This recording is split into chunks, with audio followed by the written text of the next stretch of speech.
Hey guys, it is Ryan. I'm not sure if you know this about me, but I'm a bit of a fun fanatic when I can. I like to work, but I like fun too. It's a thing. And now the truth is out there. I can tell you about my favorite place to have fun. Chumba Casino. They have hundreds of social casino style games to choose from with new games released each week. You can play for free anytime, anywhere. And each day brings a new chance to collect daily bonuses. So join me in the fun. Sign up now at ChumbaCasino.com. No purchase necessary. VGW. Void where prohibited by law. See terms and conditions. 18+. Lucky Land Casino, asking people, what's the weirdest place you've gotten lucky? Lucky? In line at the deli, I guess? Aha, in my dentist's office. More than once, actually. Do I have to say? Yes, you do. In the car before my kids' PTA meeting. Really? Yes. Excuse me, what's the weirdest place you've gotten lucky? I never win and tell. Well, there you have it. You can get lucky anywhere, playing at LuckyLandSlots.com. Play for free right now. Are you feeling lucky? No purchase necessary. Void where prohibited by law. 18+. Terms and conditions apply. See website for details.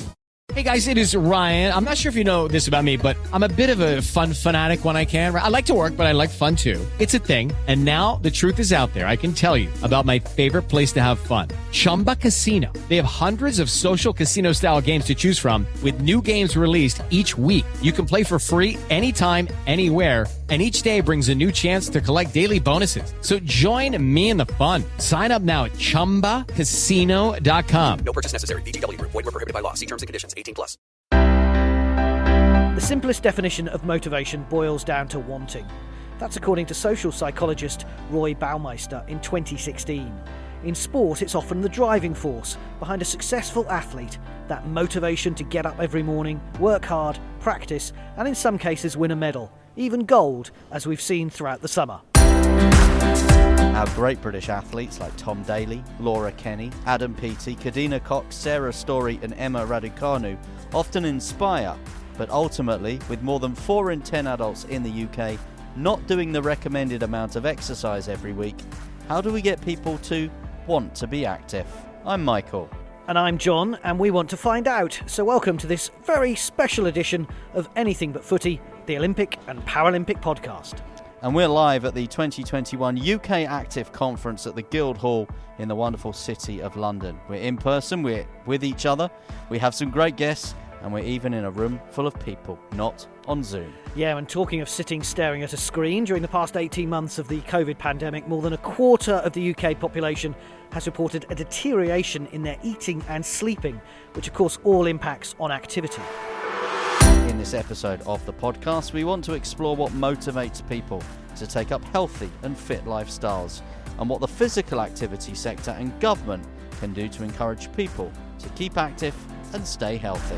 We're joined by Anthony Wells, Head of Political and Social Research at YouGov. Professor David Halpin, Chief Executive of the Behavioural Insights Team. Dr. Anushka Pachava, the Deputy Chief Medical Officer at Vitality. Dr. Will Norman, the Mayor of London's Walking and Cycling Commissioner, and Dr. Jennifer Dixon, Chief Executive at the Health Foundation. Who we started off hearing from about how to motivate people away from their sedentary lifestyles. When we ask the question, what motivates us all to exercise more, I think there's almost a pre-question, which is what stops us? We can't get childcare, we don't have a green space, the crime levels mean that you don't want to go out after dark, you're holding down 2 jobs and you don't have the time to exercise, etc., etc., etc. So I think we must focus as much on the kind of campaigns for willpower and spend more time actually on the equivalent of the obesogenic environment for exercise. And that means not just government action, although government does need a strategy. We can talk about that later, but it's also business, as we know. It's also investors as well, who can help to encourage this, as well as individuals. So it's not just about obesity, David, is it? You're a behavioural expert. How do you motivate yourself, get motivated? Yeah, you mentioned in your remarks Baumeister. He's famous for his work on willpower, and almost to echo Jennifer's remarks, that's the whole point. Willpower is necessary because something's a bit difficult. You have to actually physically get yourself off the sofa and do something, right? Which is, hence Baumeister talks about it. So a pretty good thing. We sometimes use a very simple mnemonic actually. EAST, you might think about these 4 basic things: easy, attractive, social, timely. The first one is definitely make it easy. How can you make it as easy as possible to do something? Like, do I have to put on different clothes? Oh my God, that's a friction. Every little friction you put in makes it more difficult. Is there a cycling lane? Right there, or whatever. So it's often neglected. It's unbelievably important. Attractive. How do you make it appealing? Having an elite athlete often is not a very good thing for most people. It's fantastic to watch on TV, but you think, well, you never occurred to you, you'll be that person. So what's a reasonable goal? How can you use incentives? Maybe we'll come back to that. There's a lot of very powerful recent evidence suggesting you can use quite small incentives to drive extra evidence. Social, what's everybody else doing? Some of the most effective incentives are also tied with what the group is doing, and then timely. What's the right moment? How fast do you get the reward? How do you build it? And even the time of year, so Google searches on diet have two very, very distinct spikes. One is immediately after Christmas. Oh my God, I can't believe how much I ate. And then the second one, actually, just before summer. It's like, I'm going to go on a beach. Wait a minute, this is a disaster. I'm fat. And Will, I saw you nodding along to that. You are the Walking and Cycling Commissioner. And I was mindful of some words that Tanni used in her keynote, actually, where we are inspired by Neil and Laura Fackie. We are inspired by Jason Kenny and Laura Kenny. But how can we actually then change that to get that moment of inspiration in the early hours of the morning watching something in Tokyo, to get those people cycling and walking here today and not doing what I did, which is get on a train or get in a car?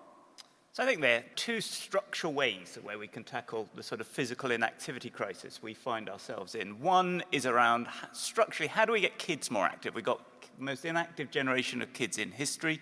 How do we get them more active? And that has to be about enjoying it and fun. And I think the second point is around how do we integrate physical activity into our everyday lives. Yeah.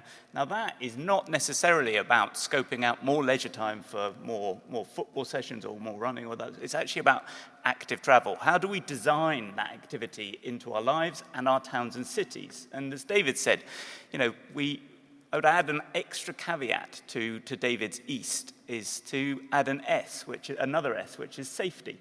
And we know that the biggest barrier for more people cycling in London is not feeling safe. We have to make our streets safer. Over the past decades, one of the biggest changes that have happened in the UK is a massive proliferation of car journeys every day. Historically, most people used to walk to school. Today, 250,000 car journeys every morning are associated with the school run. How do we make those streets safer so that people will cycle more, take the opportunity? And we know when there's safer cycle infrastructure where there's safer walking infrastructure, people use it. And for me, that's the gateway drug. Active travel is the gateway drug to more activity and more sport. Sometimes sport, I think David touched on it, sport can put people off being active. Seeing the Laura Kenny, seeing these super athletes who've devoted all their lives to be active, that feels so far away from me in lockdown when I was slumped on the sofa watching Netflix and trying to do my work, That was so far removed.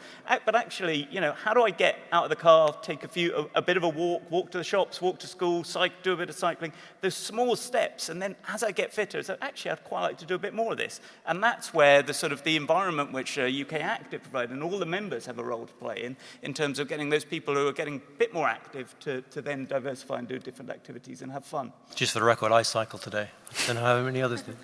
Me too. Very good. I knew you would.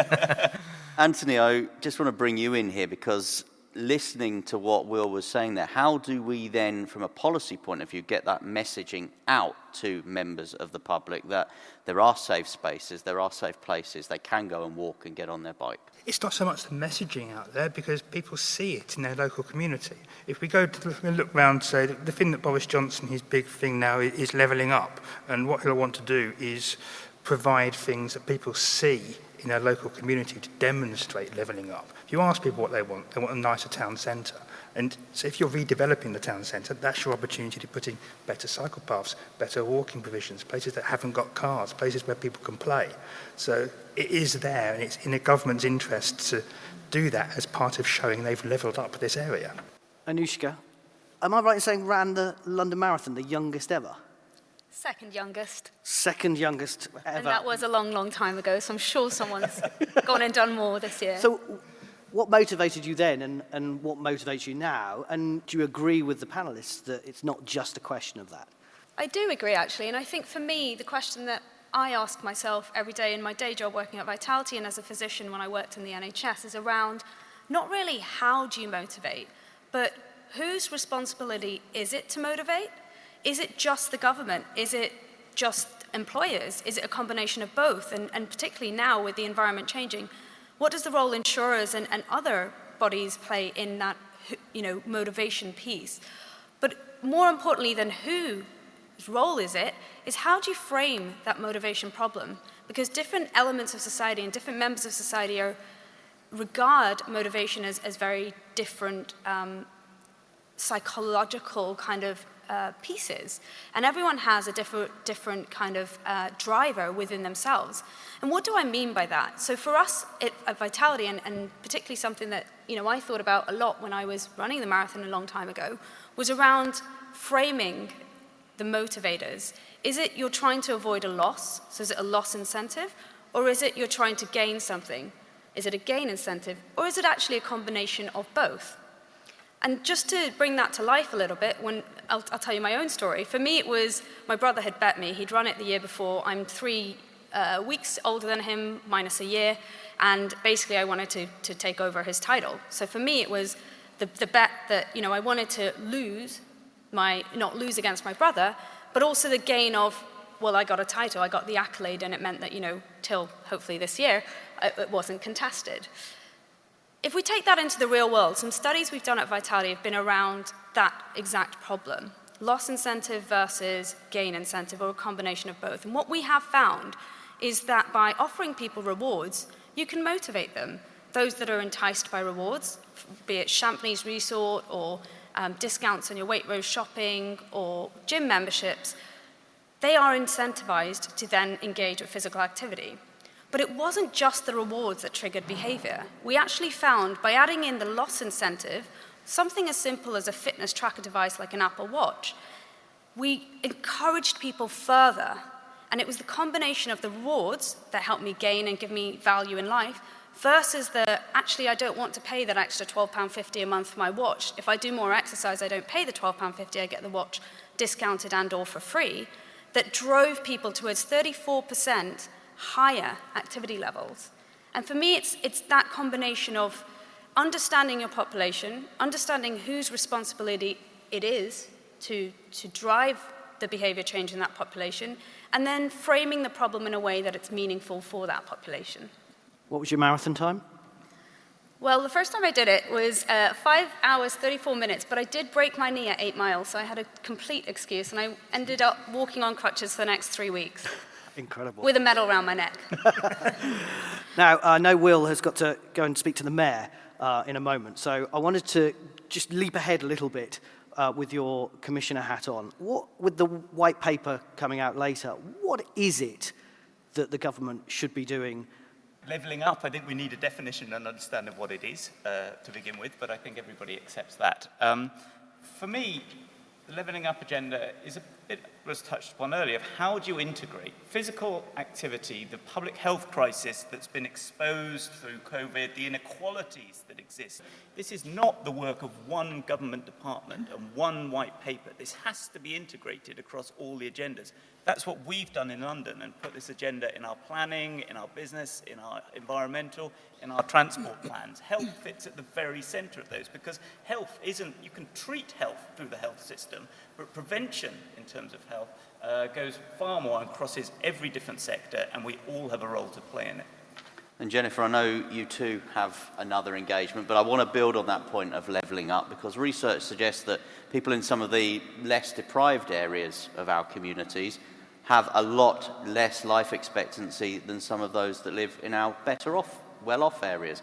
How do we then get those messages that Will's talking about into those communities?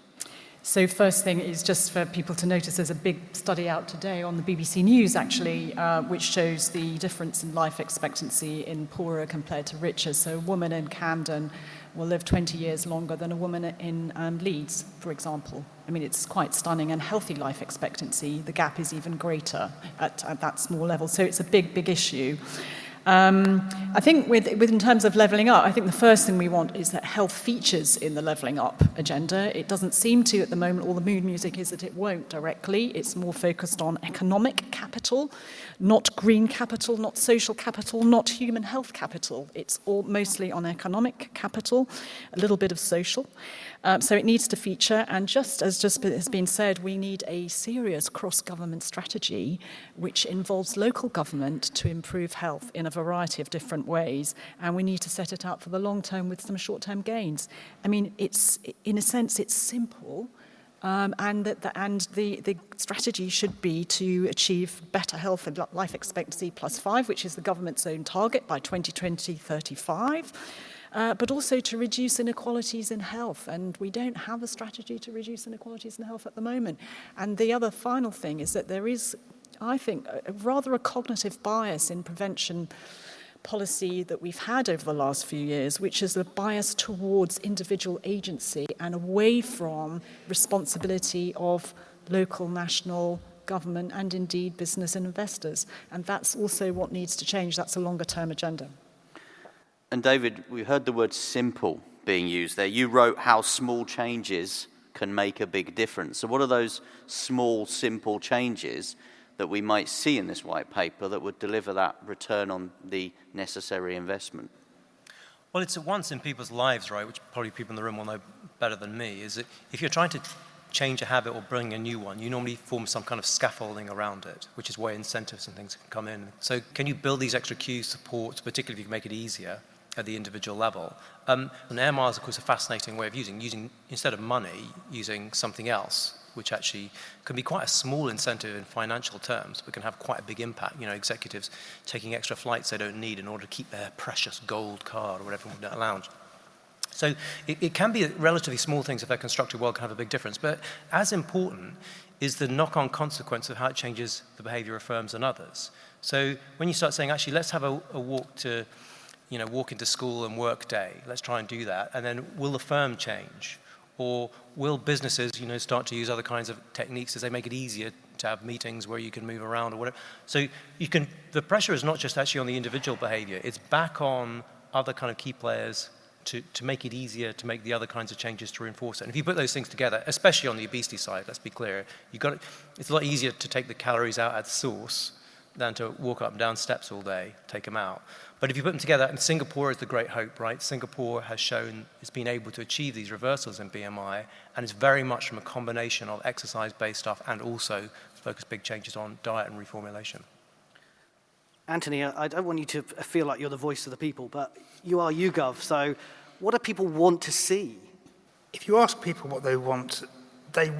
They want levelling up and so forth to be about jobs, and they want it to be about the town centre. So they don't say they want health in there, they don't say, but people aren't always very good judges of what they do want. My boss always uses that Henry Ford quote of, if you ask people what they wanted before the car was invented, they'd have said not a car, they would have said I want a faster horse. So it doesn't mean that what the public want now doesn't mean that the government can't give them something else that they would like. It may not be at the front of their mind when they say town centre. They don't say, I want cycle paths, I want to be able to walk more easily. They do say safety mind. Safety is very important at the front of their minds. But if you give them someone that's cycling and they get the opportunity to cycle, afterwards they may be grateful even though they didn't know beforehand. Anushka, when the government went into lockdown and announced the country is grinding to a halt, there was some fear, and I think, David, you spoke to the Lords about it and said that people were going to be fairly compliant, I think was the quote that you used, David. And I think people were during lockdown. They were fearful somewhat of COVID.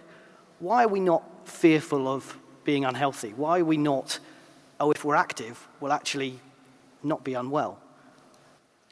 It's a really great question, and I think it goes back to psychology, but also what we see in our environment, and it's something that Jennifer mentioned earlier. It's the environment we live in where we have, through media, through advertising, through what we see around us on a day-to-day basis, almost normalized and accepted that obesity is a part of the world we live in right now. COVID was a shock to the system. And actually, to one of my fellow panelists' points, what COVID did was trigger this new interest in health. If you look at Google search findings, health was one of the most Googled terms all the way through 2020 and through 2021. And the variations of health, am I healthy? Is it a cough? What can I do to get healthier? Were streams that we were starting to see. So I think for me, it's a fundamental change in the environment. But I do think we need to reinvigorate the discussion around what is healthy, and not only physical health and not only what you see aesthetically, but also for me, critically, that mental health piece, which COVID again brought back onto the agenda. Because if I'm not mentally healthy, if I'm not motivated, if I'm not energized to get out of bed in the morning, if I've got low mood, I'm not going to get up and do the steps, regardless of how many cycle lanes you put in place. So how do we target health as a holistic paradigm rather than just thinking about, the exercise piece? And I think that's the critical change. I'm conscious of time, and we do want to open up to the floor very quickly. So before we do that, one final point, I was going to add one final thought that hasn't been brought up from us as a panel, is that I started off my career as an anthropologist, as a social anthropologist, and I think we need to be careful that we're not treating everybody as operating entirely as individuals. Yeah, behaviour change and the sort of changes that we need to have in society also are, social networks and our social groups are really important in terms of driving some of those changes on a behavioural level. So while there are incentivised programmes that work for people as individuals, I think it's absolutely essential that we tap the sort of initiatives that are being proposed or that work really well into those networks, and particularly those networks for people who are the least active or the most disadvantaged in terms of health, mental health perspectives. And it's not entirely always straightforward how to do this. I'll give you an example. There's a wonderful project. I met a wonderful person working with Muslim women in the East End of London, and she set up a Muslim women's cycling club. And lo and behold, the 3 Muslim women in this community that cycled came to that club, and that was it. When she took what she wanted to do and plugged it into an existing social network through the mosques, and didn't even mention cycling. They had a family fun day in the mosques that involved some bikes in a park and some other things. Dozens of people came. But it wasn't just a one-off. Because of that social network, people kept coming back because it was part of their social environment. That sustains it. So suddenly you had a whole group of people regularly doing this without, but working with the existing social networks, the existing frameworks which people could do, and with people that they know, they relate to, they've got their own mentors and role models and community leaders. So I think it's exceptionally important that we don't sort of bring the mountain to Mohammed, as it were. We need to take Mohammed, we need to do it the other way around and plug into those existing networks to drive change. Anushka? And I fully support that, actually. And I've got another real-life example.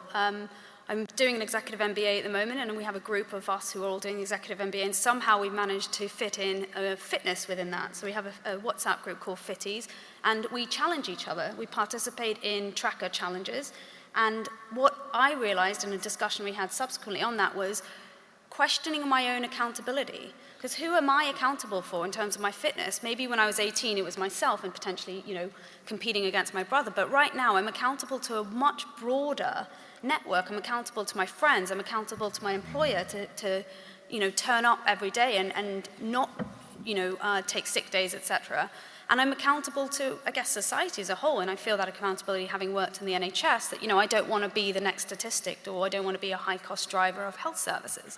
And I think driving that accountability is so key in creating that network of accountability. I am keen to get a thought from each of you, but I just want to see if there are any questions from the floor at this stage. Does anybody have any thoughts, anything they would like to put to our panel? Hi everyone, Richard Sloggett from Future Health. My question is on what we can learn from the COVID vaccine rollout and the public engagement that is still ongoing around that with regards to how we can improve our overall health, and particularly amongst communities who it has been arguably harder to engage in that vaccine programme. Yeah, well, I think the prevailing environment is one of fear of illness, of COVID, isn't it? And in a sense, that helps spur motivation to go forwards for vaccination. In most parts of the country, the NHS provided a pretty easy service. You got pinged by your GP, and then you went along and it was easy to arrange. So I think ease is another one. And I think in some areas where there were very hard to reach groups, there's been incredible efforts by local public health departments, exactly as was said earlier, with networks of communities to try to encourage leaders in those communities, whether they're religious, ethnic, age, whatever it is, to come forwards. And so it's a combination of factors, I would say, that we have learned from. I mean, we're still I was looking at the figures this morning.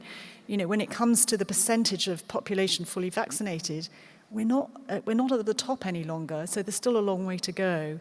But I think you're right. The fearful groups there needs to be role models coming out of those communities and strengthen networks, including to make it easy as well. Going quickly, I mean, there's one thing which is not a lesson, right? Which is that vaccination for the most part is a 1 or 2, maybe 3-shot game. And the thing about exercise is you're supposed to keep doing it, right? We touched on this earlier about motivation. It is literally, humans are characterized by discounting. Things are in the present are worth more than things even in a very short time in the future. Exercise is exactly the wrong way around, right? If I do some real effort now, I'll be fitter and better in the future. Whereas that cream cake in front of me, well, that's easy. So you have to overcome that kind of that barrier. And in fact, literally, people genuinely intend to exercise tomorrow all the time. They just never get that, right? But COVID has a bigger lesson, which is it's disrupted habits. So much of this we're talking about is habit-based behavior. And your best play is you want to kind of routinize your exercise because you're going to walk, you're going to cycle. And it's massively disrupted everyone's habits, right? So there is clearly a moment and a degree of motivation and interest in health where you can say, well, why would we go back to what we did before? And you remember, it's a famous example when the tube stopped for 2 days in London. It led to 1 in 20 people permanently changing their habits and often walking instead, right? And that's for 2 days. We just had a year and a half. If you look at the figures of who exercised more during lockdown, during the pandemic, it was the higher socioeconomic groups increased from 23 minutes a day to 32 minutes. The lowest income groups stayed exactly the same at 16 minutes. So there is a differential here that needs to be, Absolutely. Anushka. Just to touch on, I guess, 2 points. For me, I think also with the COVID vaccine, there was a loss framing incentive. So we were told to travel, you needed to be vaccinated, and you saw an uptick in the amount of people who got vaccinated, particularly in the younger populations. No one wanted to lose their freedom. And although there are still some subgroups, and actually David and I talked about this first thing this morning, who are still, resistant to the vaccine for various reasons, either hesitancy or the apathy of can't be bothered syndrome, I think critically for me as well is that loss framing incentive motivated certain population cohorts, and what other loss framing incentives could we put in place to resonate with other factions of the cohorts remains to be seen. To touch on the second point around, is it financial, is it something else? I think seeing the benefit, as David mentioned, of turning off services to change that behavior and make it more habitual is key. And what we saw with Vitality, again, referring to some work we did, is those people who only relied on a workout app to trigger their exercise actually took longer post-lockdown to return to what was benchmark levels versus those that had an app and a tracker. And that's an interesting piece that, those who had an app and a tracker, regardless of, I think, socioeconomic group, although, acknowledge that there's a caveat there with those that are privately medically insured are genuinely of a higher socioeconomic group, you'd appreciate. But what we noticed there, it wasn't just the app. They needed that added bonus of awareness, education, etc., via the tracker to drive that behavior. And they got out of lockdown quicker and they physically mobilized quicker as a result of having those two devices or those two inputs. One more question from the floor before we need to wrap up. We have a question from a gentleman over here. James Taylor from Taylor Made Designs. I was pleased to hear earlier you said, someone said about incorporating incentives into businesses. About cycle to work scheme was one of them that you picked up on. I've had a few people, I've got 35 staff, I've had about half a dozen of them take up that cycle to work scheme, put in all the racks outside work and everything. Trouble is, as soon as it rains, they bring the car in again. With going back to the tracker, the watches, I mean, what's stopping the government buying everyone a tracker watch? So we all know how much exercise we need to do, how much we're doing, benefits to our health and whatnot. Not an Apple Watch necessarily, but how much is it going to cost to do that? Can't we do that on our iPhones anyway? Step count, things like that. So we've mentioned a few times Singapore, actually. So Singapore basically has done that. More than 1 million people, so it's about 20% or so of the population have taken part in their scheme and they've gamified it. What's really interesting is the tracker alone doesn't do it, generally, the evidence suggests. So it's a tracker combined with some kinds of often social incentives, particularly for people, because you want to calibrate it to the right level. We've actually found some interventions we've done, you can get the least active to increase the most if you combine some trackers with certain kinds of social pooling or groups where you've got these kind of comparison effects. But so, can really go with it. I mean, it's open question. Should the government do that? Should it not? Interesting. At least what we should do is figure out what's the return, how well would it work. But you do have to lock it in with these other elements, I think. I think for me it's the challenge of, and we were reflecting on one of the quotes up there on the wall actually that says serve and obey. And it's that challenge of obey that would, government can go out and give everyone a tracker, but how many people in the population would be comfortable obeying that? I think that remains to be a question. And I think, there's a lot around giving away data at the moment, around, right to bodily integrity and all sorts that are, key topics for humanity to discuss. I think making everyone wear a tracker falls into that faction of debate. How many would obey?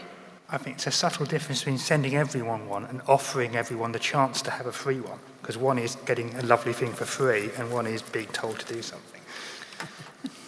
One quick question from me. I'm excited, Michael's excited, by the Commonwealth Games in Birmingham next summer. Tanni said in her speech at conference today that it was an opportunity, although not necessarily, and she admitted it's not for everybody.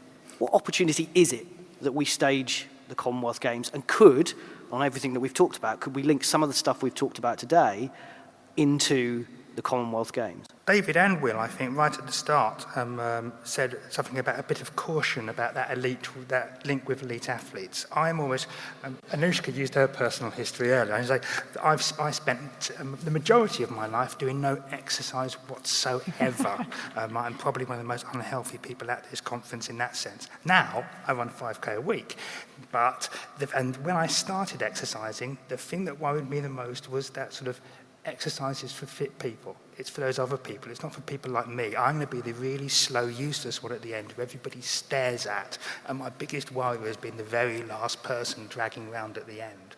And that's what, so something like This Girl Can, that campaign was brilliant because it was focused on ordinary people. It's exercises for everyone, not just for elite people who are, frankly, faster and quicker and better at it than the people who are targeting that message at.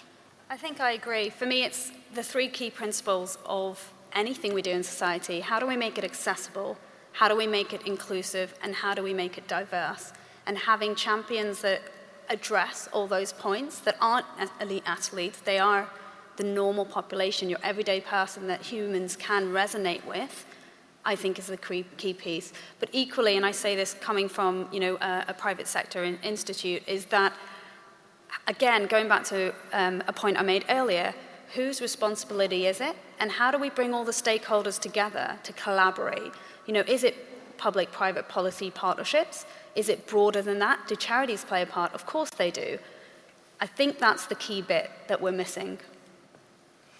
So humors are really wonderful things, right? What actually motivates us? Is sport something you watch on TV, right, or is it something you do? And one of the interesting things is to what extent do you do this overtly? For a lot of people, for a teenager to tell them you should go and exercise because you're healthy is almost one of the worst things you could do.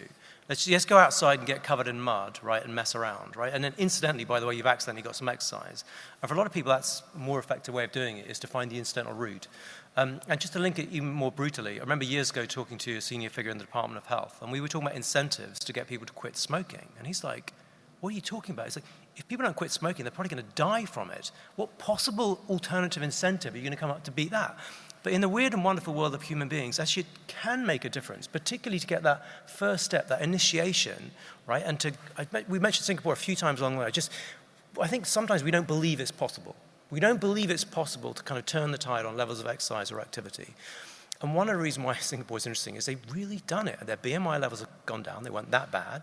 But in terms of even physical exercise, active or to intense has doubled, and routine exercise has tripled, right? Just people are walking more, thousands more steps a day. They've kind of done it, and they've done it through this very powerful combination. So we might not literally copy it, but we can say, well, what are the things which we can take And maybe we should believe it is possible to make these kind of changes in our society. Just to say, I mean, obviously Birmingham will inspire lots of people and to think about sport and to take pleasure in it, and that's wonderful. But for people like me, I am the most unsporty person. I switch off the I never watch sport, but I run every day. And I run every day because there's a park quite close to where I live. So I hope one of the legacy for people like me of Birmingham would be that there would be facilities and clubs for people to join, not necessarily because they want to be a Commonwealth Game gold medal winner. Well, thank you very much to everybody in the room for joining in our discussion, and thank you to all of our guests, Anthony Wells, Professor David Halpern, Dr. Will Norman, Dr. Jennifer Dixon, and Dr. Anushka Pachava. Let's hope someone has been listening from the government today, and if they have missed this session, not been listening, maybe in Marbella, it will be available as a podcast, and you can search for Anything But Footy on Apple, Spotify, Google, Amazon, or wherever you find your podcasts. Yeah, sometimes it's easy to sit back and say, I want to be motivated, someone motivate me. But actually, self-motivation is a really important skill as well, on so many levels in life. So if you can study and learn it, keep going in the face of adversity, we could all end up in a better, healthy, active country and world. Thank you very much.